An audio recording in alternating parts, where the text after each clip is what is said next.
Well, there's reindeer crap in the gutters and a fat guy stuck in the flue. Chestnuts are burning out of control, but the Burgermeister knows just what to do. You better watch your head. You better watch your head. He's headed straight for your town. Have a super Saturnalia, a Kwanzaa Christmas solstice, a Eureka, and pass some more of that eggnog around. The end. Nice.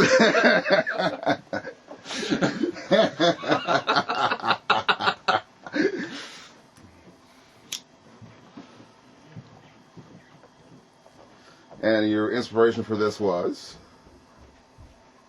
The Daily Show was running a story on the war on Christmas. Yeah, I think I saw that. Walmart being, all they're bringing back Merry Christmas for Jesus or whatnot. Versus So Happy Holidays. I was just like, well, what would I say to a Walmart employee who told me Merry Christmas in their happy, cheery Christmas voice? I would say, have a super Saturnalia.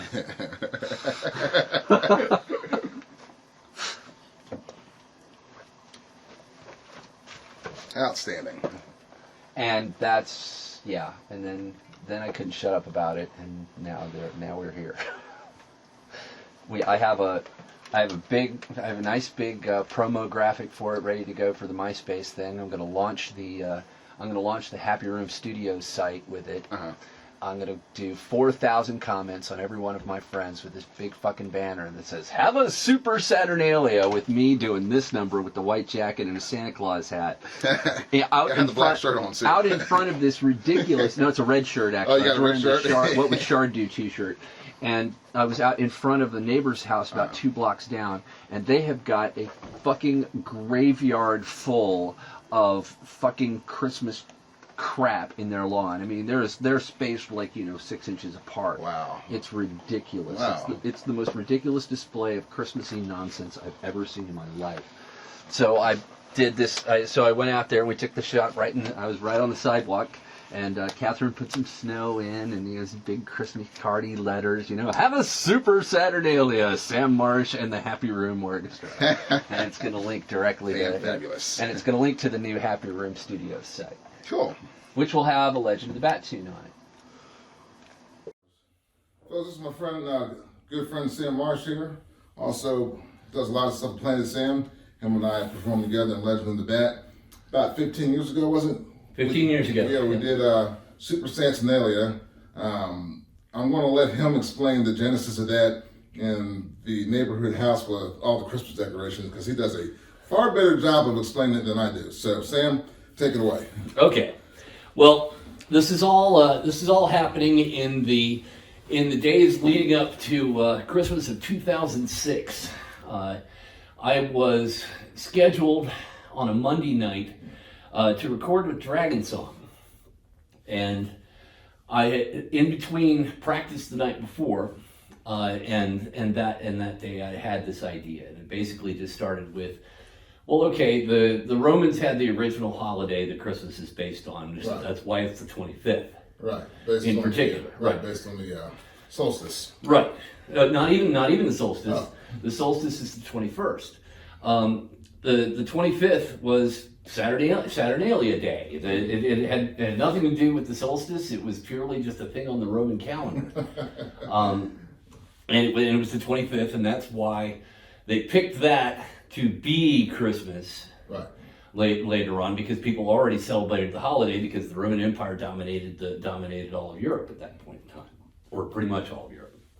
So I was like, well, nobody has a Saturnalia greeting. So I was just like, have a super Saturnalia. And immediately I was like, okay, that has to be a song. So I started scribbling. And I had the song in 10 minutes. It was done. I wrote all the lyrics in like 10 minutes, and I had a pretty good idea of what I wanted to do with it, sort of. So I called Jeremy Zakurl from Dragon Song. I told him, okay, I got a special project to work on tonight, and I need you. This is the same Jeremy I worked with in the early days of Legend? Or this is a different Jeremy? Yes. Okay. Yes, he was the lead guitarist for Legend for like it was a day. back then, actually, but we'll get Yeah, to Bird that. X. That's right. Yeah, he lasted one gig. And he wouldn't play half the songs, so that's why it didn't work out in that. But I ended up joining his band about a year later, Right. because I was writing songs for him. So I told Jeremy, bring sleigh bells. So he did, and he brought these belts of sleigh bells. And I was like, okay. So we started off that night. It's like, okay, here's it. I gave him a tempo. I was like, we're gonna play the sleigh bells. It's gonna be about 3 minutes or so. Just play. Just keep the rhythm steady. And the sleigh bells went down in one take. And that's literally all there was at first. Mm-hmm. Then I tracked the vocals second, just over nothing but sleigh bells. There was absolutely nothing there. But I knew in my head sort of what the music was. Right. As long as I was in tempo, I was cool. Right. So I did the vocals in a couple of takes and actually kept some of the banter in between. Like the bit at the beginning was like, "Where's my holiday cheer? Give me my holiday cheer now!" and we had to put and we used a whip crack from Steve. For Steve Garland, the famous Indiana Jones of Northern Virginia, and we used one of his stock recordings of Whip Crack for that. Yeah. That's the only stock recording that went into it. Everything else about the song was pretty much on the spot.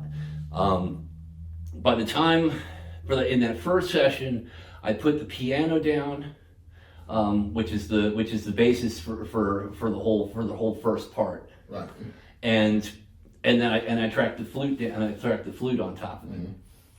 Mm-hmm.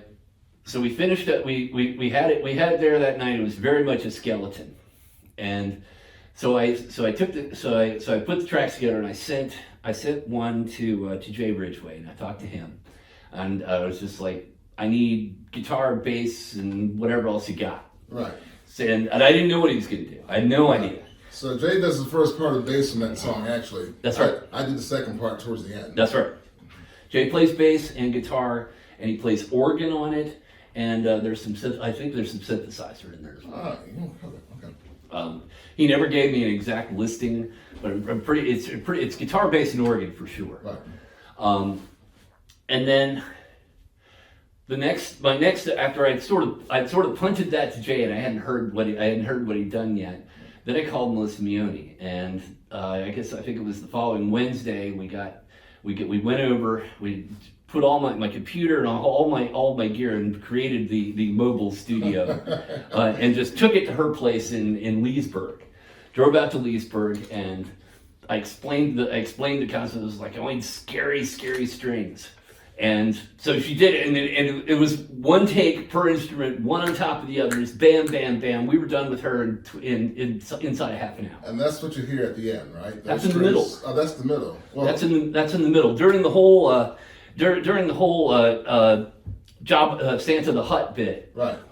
That whole dum dum dum dum. Oh, that's okay. That's all violin and viola. I think it's 3 tracks overdubbed.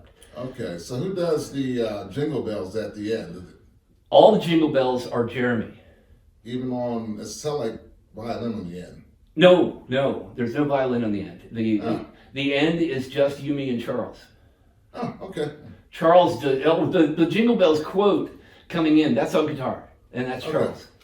That's Charles, and he did that just over the drum track that day. Okay. But I haven't got to the drum track yet. Okay. So then once I got Jay's parts, and I got I got Melissa's parts, and I put all those in, and it was like there was nothing left, but there was nothing left at the end. So I got Charles over. Now Charles plays trombone. So at that point, Charles and I became the horn section. I grabbed my old alto saxophone. And you played sax? Yeah, I've got it's in here. It's in here. I never played it in Legend. Okay, all right. I did play it in Humwawa. Okay. let's see, what else did I play that in? Oh, a band called Neptune back in '97. Really, very rarely did I pull out the saxophone because I'm not really all that great at it. I used to play when I was in elementary school. Okay.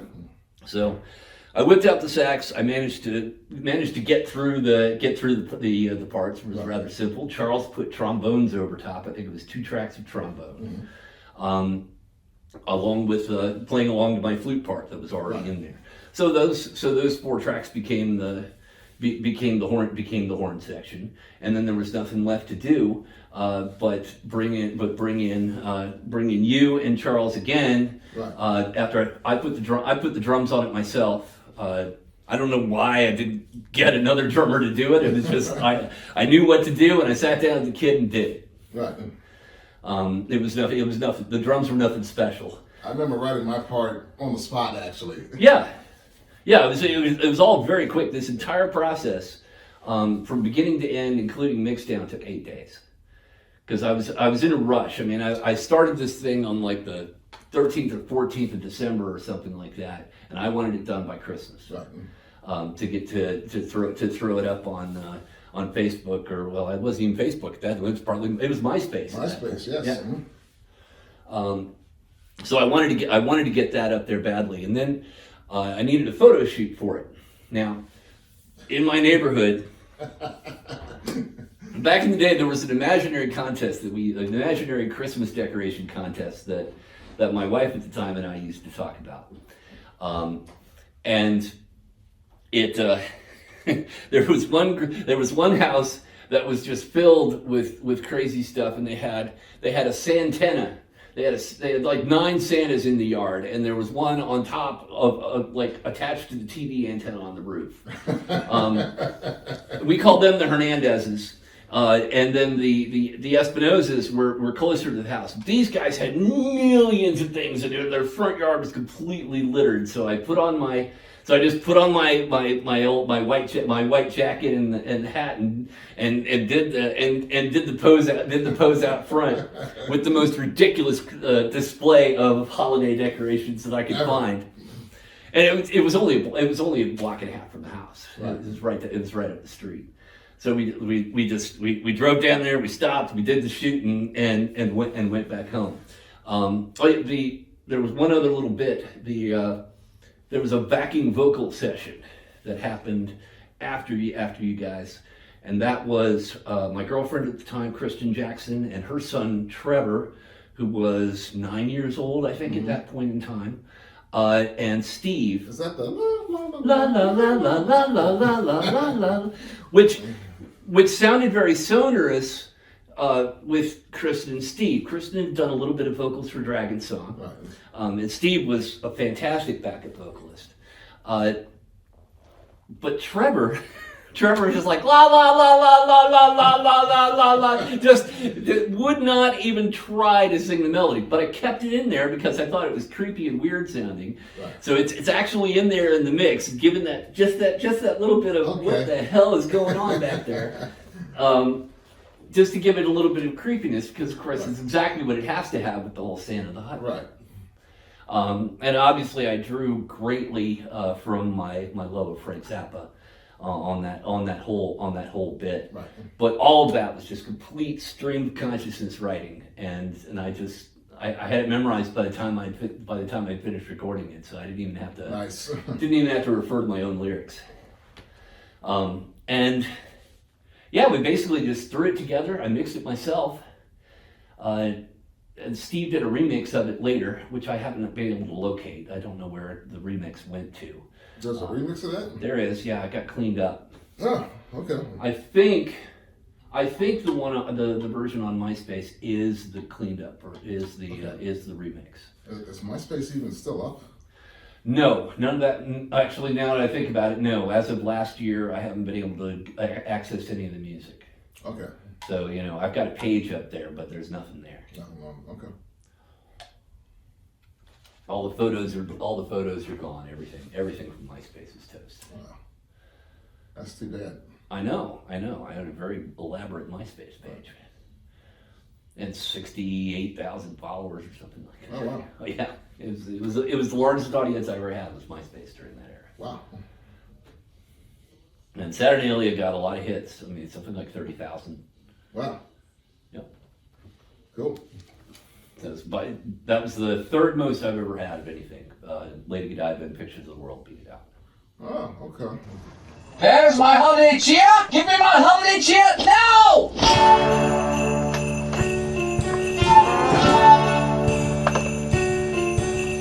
You Phil, shut up. I'm going to sing.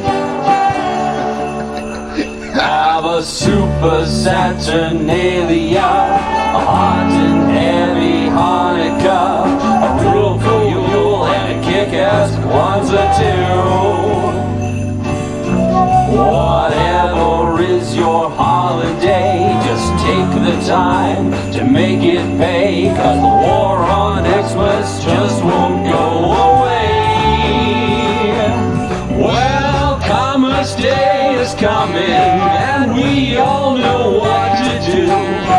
We'll drown ourselves in shopping bags and worry about it when the bills are due. So be sure to tell your friends today to have a lucrative winter holiday, satisfactory solstice, and a pain-free New Year's Day. And now, boys and girls, your very own brand new holiday story. Pay close attention, it will all be timeless tradition any day now. Silence, I'm telling the story! All the way up at the North Pole, in the rented sub-basement of the Fortress of Solitude, because the facilities there are much nicer than that old wooden shack they used to use, midgets in green suits work tirelessly for 50 cents an hour preparing for the big day. And at the appointed time, Santa the Hut launches his festive crab sled, which picked up secondhand after the big reindeer strike of 05, and with a hearty ho-ho, he swoops down on tiny villages all over the world, pelting bad little children with matchlight charcoal, which he gets at a great price in bulk, and rewarding the good ones with fabulous gift certificates redeemable in retail locations for gratuitously loud noise-making toys, which do annoy their parents. No refunds, no returns.